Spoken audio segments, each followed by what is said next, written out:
Continuamos con el tema 2.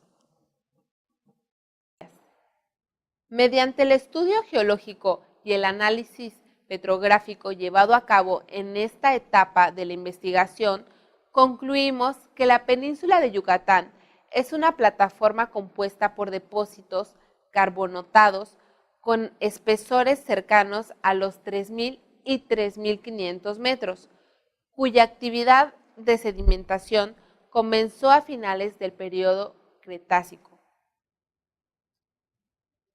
El motivo de este fenómeno está relacionado a las transgresiones marinas que la península ha sufrido a lo largo de millones de años, generando mares epicontinentales por encima de ella. Este tipo de mar se caracteriza por presentar ambientes someros de aguas templadas y cálidas, lo que facilita la precipitación de carbonatos debido a procesos físico-químicos en la composición de las aguas y a procesos biológicos que tienen que ver con los organismos de esqueletos carbonatados que habitan en este tipo de ambientes y que al morir se sedimentan en el fondo marino, integrándose al proceso diagenético de estas rocas sedimentarias. Esto quiere decir que los actuales territorios de donde se extrajeron las muestras, a excepción de la muestra Chonguás con edades más antiguas, fungieron de fondo marino de estos mares en donde los procesos de sedimentación se encontraban en activo y que la línea de costa estaba más del actual territorio emergido. Las observaciones sobre la flora y fauna terrestre y acuática muestran la existencia, reproducción y distribución de especies nativas que por naturaleza habitan en estos sitios, como peces, tortugas, anfibios y reptiles. La selva circundante en la mayoría de los lugares analizados muestra una composición natural con mínimo impacto ambiental, rica avifauna, con poblaciones de especies vegetales nativas, muchas de ellas aprovechadas por los pobladores locales. Los estudios florísticos generales de cada sitio nos muestran en la mayoría de los casos componentes vegetales originales. Las especies arbóreas dominantes como el chacá, chechem, salam, zapote, higo silvestre, palmas como camedoria, guano, entre muchas otras, se encuentran en todos los ecosistemas visitados. Otros sitios como Bacalar y Chichancanab conservan en muy buenas condiciones el ecosistema de humedal mezclado con asociaciones de mangle. En cuanto a la fauna acuática y terrestre relacionada a los sitios estudiados, han dado como resultado la identificación de la mayoría de las especies encontradas. Resalta la avifauna en primer término, huellas y rastros de los mamíferos mayores, sobre todo en el área de Felipe Carrillo Puerto, diversas especies de reptiles propios de estos ecosistemas. En las cuevas inundadas resaltan varias especies de camarón, la cochinilla acuática, peces ciegos como la anguila ciega, la dama blanca, así como el bagre de los cenotes. 5 especies endémicas del género Cyprinodon en Chichancanab, cíclidos como la bocona y varias especies de mojarras.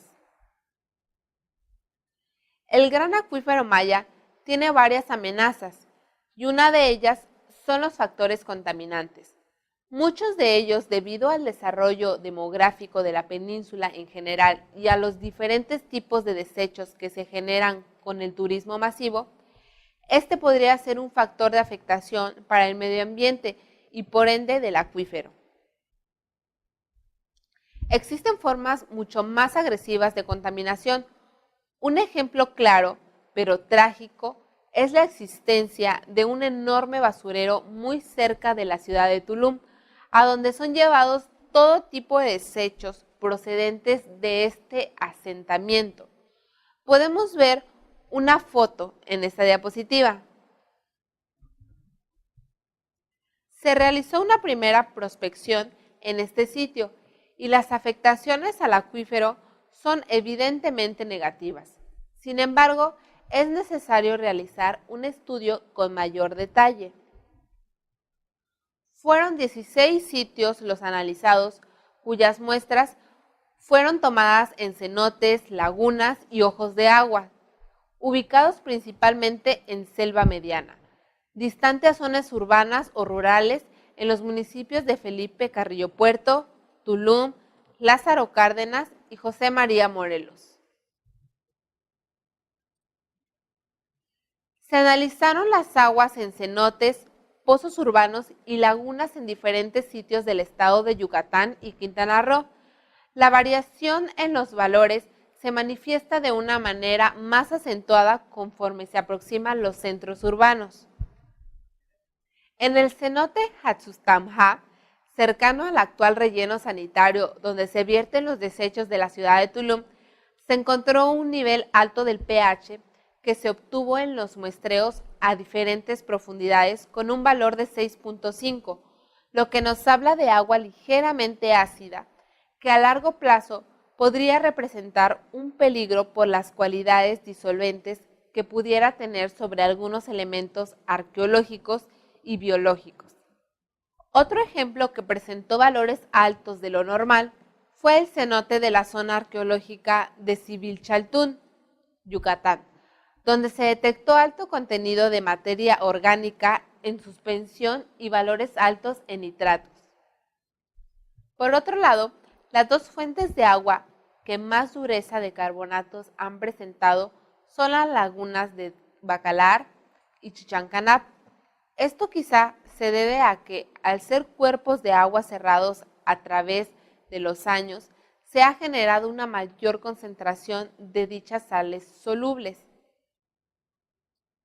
Por último, se realizó una exploración en el área de Chemuyil, en el sitio denominado El Templo.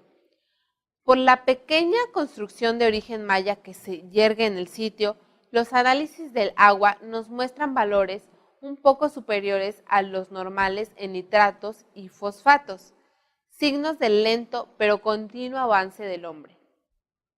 Pues bien, con esto finalizamos la unidad 2. Te invito a que visualices el material de estudio y a realizar las actividades. ¡Ánimo! Nos vemos en la siguiente unidad.